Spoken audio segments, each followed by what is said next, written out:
కొన్నిసార్లు ప్రభువుని అంగీకరించినా కూడా, ప్రభు దగ్గరికి వచ్చామని చెప్పుకుంటూ కూడా కొన్ని రకాలైన బంధకాలను మనల్ని బంధించేస్తుంటాయి. కోపం కావచ్చు. కొన్నిసార్లు ప్రభువుని అంగీకరించి నువ్వు 10 సంవత్సరాలు అయింది కానీ ఇంకా నువ్వు కోపాన్ని విడిచిపెట్టలే. ఆ కోపంతో నువ్వు హాని చేసుకుంటున్నావు, కుటుంబాన్ని హాని చేస్తున్నావు. అసూయ ఇంకా మానలా. నువ్వు అసూయ పడ్డం నీకు అలవాటైపోయింది. ఎవరైనా నీ కళ్ళ ముందు కొంచెం మంచిగా తిరుగుతుంటే ఓర్వలేకపోతున్నావు. ఎవరి పిల్లలైనా కొంచెం డెవలప్ అవుతుంటే తట్టుకోలేకపోతున్నావు. ఏదో విధంగా నిందలేసేయాలని, వారి యవ్వన జీవితాల మీద మచ్చలేసేయాలని, మరకలేసేయాలని ఎన్నో ప్రయత్నాలు చేస్తున్నావు. కారణం అసూయ. ఈ రోజున అసూయ బాగా చలామణిలో ఉంది.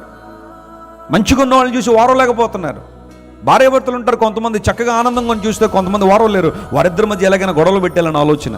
ఎంతోమంది భార్యాభర్తలు ఏడుస్తున్నారు, నా భార్య అంటే నాకు ఇష్టం అండి, నా భర్త అంటే నాకు ఇష్టం అండి, కానీ మా చుట్టూ ఉన్న వాళ్ళు బతకనివ్వట్లేదండి. వెస్లీ గారు వాళ్ళ కుటుంబ సభ్యులే కావచ్చు, అత్తమామలే కావచ్చు, తల్లిదండ్రులే కావచ్చు, టూ మచ్ ఇన్వాల్వ్మెంట్ భార్యాభర్తల్లోకి వచ్చేసి కుటుంబాలు పాడు చేస్తున్నారు. జాగ్రత్త సుమాని. కుమారుడికి పెళ్లి చేసిన తర్వాత అతను ఒక ఇండివిజువల్ అనే విషయం నువ్వు గుర్తుపెట్టుకోవాలి. ప్రతి చిన్న విషయాన్ని కంట్రోల్ చేసేసి నువ్వు వారిని గుప్పెట్లో పెట్టేసుకోవాలని ఆలోచనలో వారిని ఇబ్బంది పెడుతున్నాము. ఆలోచించే.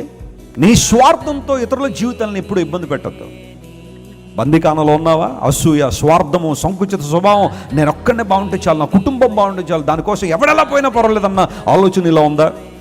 You need to be delivered. నువ్వు విడుదల పొందాలి ఈరోజు.